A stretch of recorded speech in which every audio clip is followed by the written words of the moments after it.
Alright, I'm doing this again. I'll try not to scream that much because because kinda early and no, it's just because of my neighbors.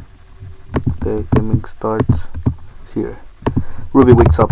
Where are we? Is it a subsurface? Do we still have our limbs and organs? Ruby appears to be in a bed. She feels mostly unhurt but disoriented. She appears to be in one piece. Inventory. One piece. Inventory. Ruby is wearing pajamas. She is not carrying any items. Open the curtain. The curtain is already open. Look at the window. Lookout window. Morning sunlight streams in through the window. It's too bright to see much with her eyes adjusted to the darkness. Try to think back before we woke up in the coffin. Ruby can't remember a coffin. Ruby knows something. This is her bedroom. Open drawer. There is a copper key inside. Ruby buckets the copper key. Is Ruby able to see someone else? And if so, does she recognize them? Tom is here. Say hello or otherwise try to initiate communication. Ruby says hi to Tom. She wonders why Tom is in her bedroom. Tom does not respond. Check his face. Ruby gently turns Tom around to look at his face. That isn't Tom and this isn't Ruby's room. Check door. The old door is set into the wall flush with its edges. It is also locked. Also inspect inventory. Some of Ruby items are missing. She is also holding a copper key. Inspect the circle thing on the wall. There's a strange circular thing on the wall opposite the broken window mirror, which looks almost like a clock. There are no hands, but there is a circular peg in the center. There are no numbers, only 4 odd symbols. Use our big bunny ears to listen to the box label "Do not open." There's no sound coming from inside that Ruby can make out. See if the door is unlocked. The door has a small copper lock. Figure out if climbing back to broken window is a safe method of leaving. The window is still too small for Ruby to fit through. Even if she could, it's lined with sharp broken plate glass. Check waste bin thingy next to the dummy. It almost looked like a filing cabinet. There's only one drawer, but it won't open. It seems jammed rather than locked, since there's no keyhole. Check sink. There's a small depression on the surface, just beside the sink's basin. Otherwise, the sink is unremarkable, if a bit bare. Anyway, fiddle with the knobs on the faucet. Ruby turns the knobs, but no water comes out. Maybe it's broken. Check blue banner. A large tarpaulin is stretched tightly over the wall above the window. Tap "Do not open" box. Speak to box to ask if anything is inside. The box does not respond to Ruby's provocation. Open the "Do not open" box. The crate is closed tightly. Ruby will never be able to open it with her bare hands. Try to rip and tear a scarecrow. The pause dummy is too sturdy to tear apart bare-handed. Look under. Remove banner. The blue tarpaulin is firmly nailed to the wall, too tightly to just pull down even if Ruby could reach it at a comfortable angle. It's also too tight to peek under. Inspect blank window and the little diagram next to it beside the door. It's some sort of digital screen, but it's blank. Immediately underneath it is what appeared to be a high-tech palm scanner. Use copper key on copper lock. The door unlocks and the key becomes predictably stuck. The door can be opened now. Try using Ruby's hand on the palm scanner. Ruby's palm doesn't work. The machine beeps once with a very incorrect sounding beep, and a tiny red light blinks a few times. Carefully take a piece of glass from the window or broken lying around, and slice open and cut the dummy apart. Ouch! The glass is too dangerously sharp to use as a tool, and the dummy's exterior is thick and painted.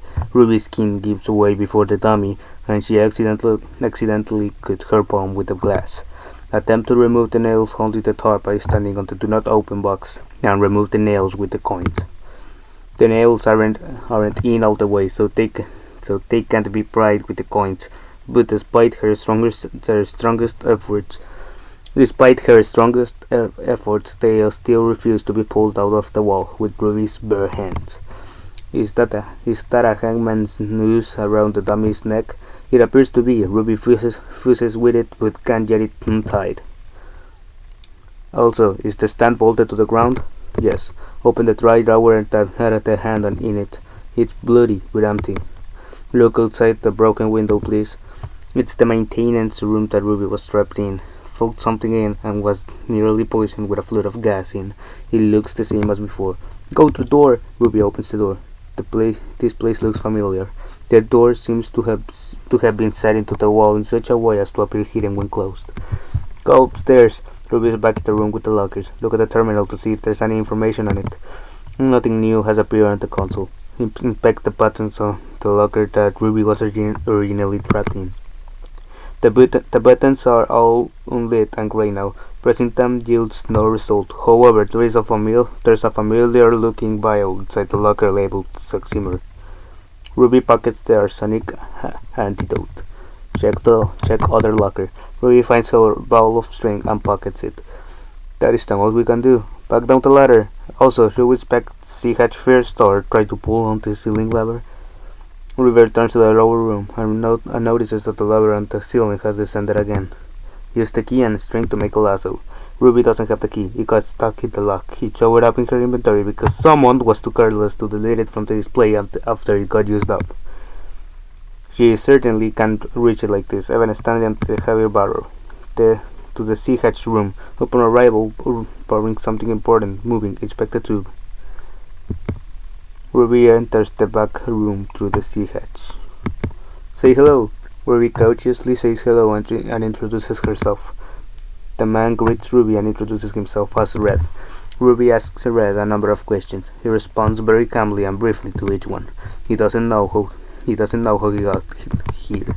He doesn't know how long he's been here. He doesn't know what this place is. He hasn't seen anyone by Tom's description. Ask him if he'd like to escape with her. Red shakes his head. Red tells Ruby there's nothing to escape from. He's not trapped anywhere. Red is very uninterested on all of Ruby's questions. Ask him for help pulling the lever. Ruby asks Red to help pull the lever. Red smiles and agrees to go with Ruby. Red obligingly follows Ruby to the other room and offers to pull the lever himself. He stands on his thumbs on the barrel and uses his cane to latch the lever. Red smiles. His actions successful.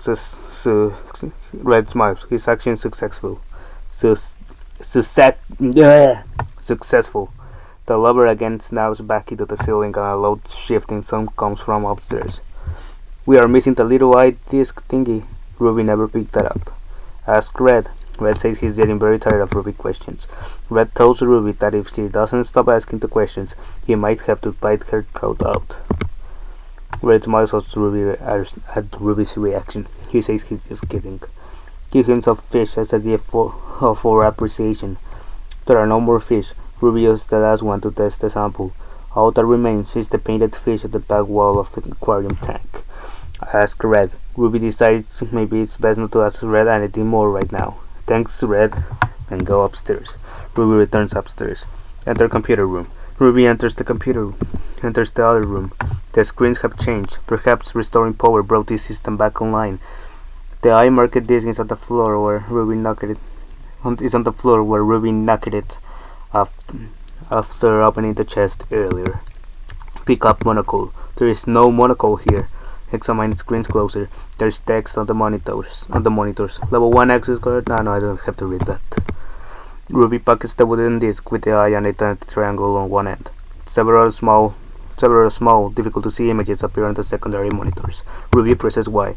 A larger, clearer image appears on the main monitor. Ruby presses C. A new image comes up. Thumb.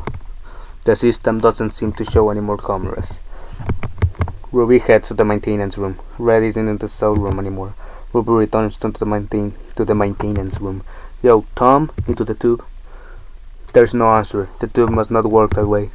Tie the bottom diagram around the tube with the string to see if we can restore some suction. The thick paper of the diagram curves around the pipe and suddenly gets stuck over the hole as the suction is restored. The hole is sealed with a makeshift patch, but it might not last very long. Ruby ties it in place with string used to be safe. Fuck yes, set antidote now!